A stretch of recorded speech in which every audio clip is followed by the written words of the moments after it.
Hello everyone शांति पाठशाला को मु आपण मानंकु स्वागत जनाउछि। आजिकार एक नूतन वीडियो रे आमे आलोचना करिबा मातृ दिवस उपलक्षे एक सुंदर भाषण। वीडियोटी को आरंभ करिबा पूर्वरु चैनल को सब्सक्राइब करिनियंतु एवं पाखरे थिबा बेल आइकन को प्रेस करि दियंतु जहा द्वारा सर्वप्रथमे आपण वीडियो गुड़िकर नोटिफिकेशन पाई परिबे। चलंतु आरंभ करिबा।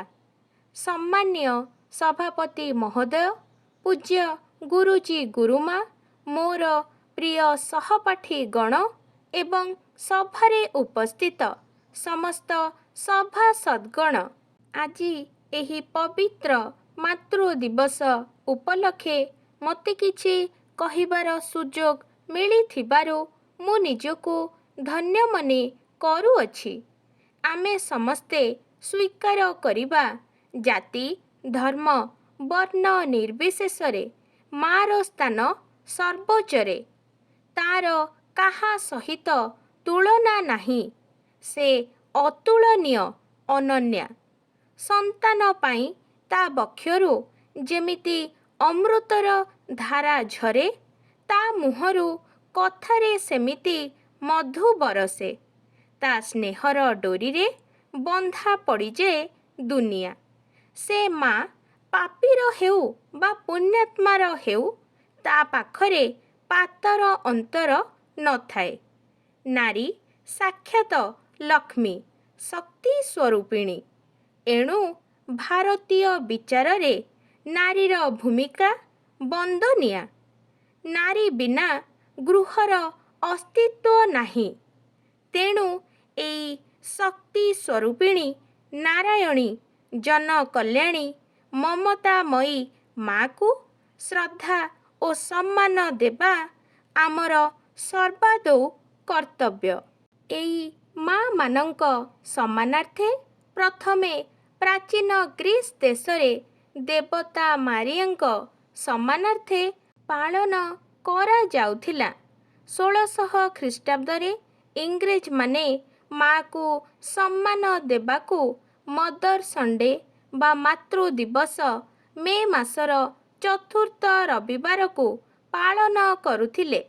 सेतेबेले इंग्लैंड देशरे बहु वित्तशाली व्यक्तिंक पाखरे अनेक लोक चाकर भावरे कार्य करुथिले। मदर्स डे दिन सेमाने घर को जीवा पाई छुट्टी मिलुथिला। से दिन पाई स्वतंत्र एक केक तियारी करा जाउथिला। ताहा मदर केक नामरे परिचित। एही केक नेई माँ मानंकु सेमाने भेटुथिले एवं माँकर श्रद्धाशीर्वाद प्राप्त होई फेरुथिले। क्रमशः समग्र यूरोप रे एही दिवस उत्सव रूपरे पालित हेला। युक्तराष्ट्र अमेरिका रे प्रथमे 1872 रे बोस्टन ठारे मदर्स डे पालित हेला। 1906 रे एहाकू जातीय स्तर रे पालन करागला।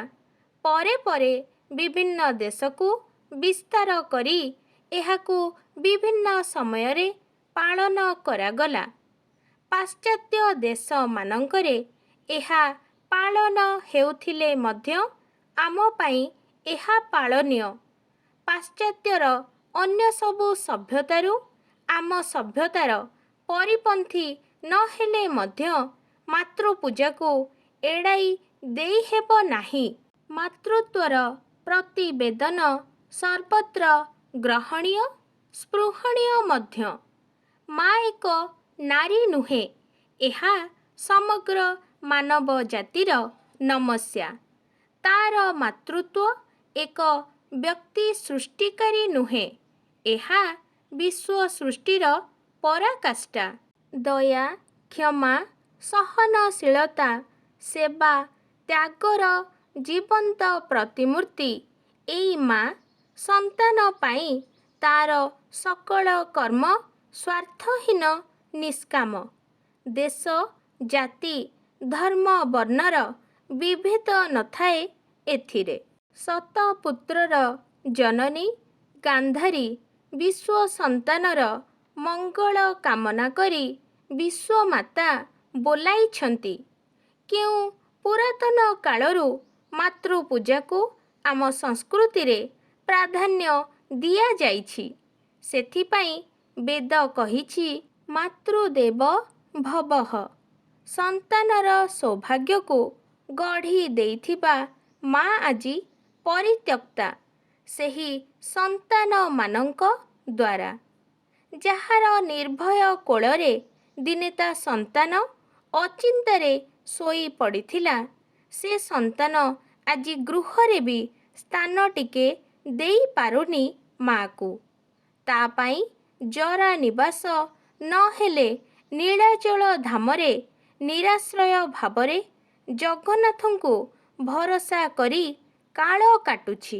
ସତରେ କେତେ ପବିତ୍ର ଏଇ ମା'ର ଅନ୍ତର, କେଡ଼େ ପୁଣ୍ୟମୟୀ ସେଇ ଜନନୀ। ଜନନୀର ସମ୍ମାନାର୍ଥେ ଖାଲି ଏଇ ମାତୃ ଦିବସର ଆବାହନ, ଭାଷଣ ବା ମୁହଁରେ କହିଦେଲେ ମାତୃଜାତି ପ୍ରତି ସମ୍ମାନବୋଧ ସୃଷ୍ଟି ହୁଏ ନାହିଁ। ସନ୍ତାନ ଭାବେ ମା'ର ପ୍ରକୃତ ସେବା କଲେ ହିଁ ମାତୃଦିବସର ସଫଳତା ଉପଲବ୍ଧି କରିହେବ। ଶେଷରେ ସେଇ ଅମୃତଦାୟିନୀ କରୁଣାମୟୀ ମା'ର ପାଦତଳେ ଅଭୂମ ପ୍ରଣତି ଜଣାଇ ମୋର ବକ୍ତବ୍ୟ ଶେଷ କରୁଛି। ଆଜିକାର ଭିଡ଼ିଓଟି ଆପଣଙ୍କୁ କିପରି ଲାଗିଛି କମେଣ୍ଟ ମାଧ୍ୟମରେ ନିଶ୍ଚୟ ଜଣାଇବେ ଏବଂ ଲାଇକ୍, ସେୟାର, ସବସ୍କ୍ରାଇବ୍ କରିବାକୁ ଜମାରୁ ଭୁଲିବେନି। ଧନ୍ୟବାଦ।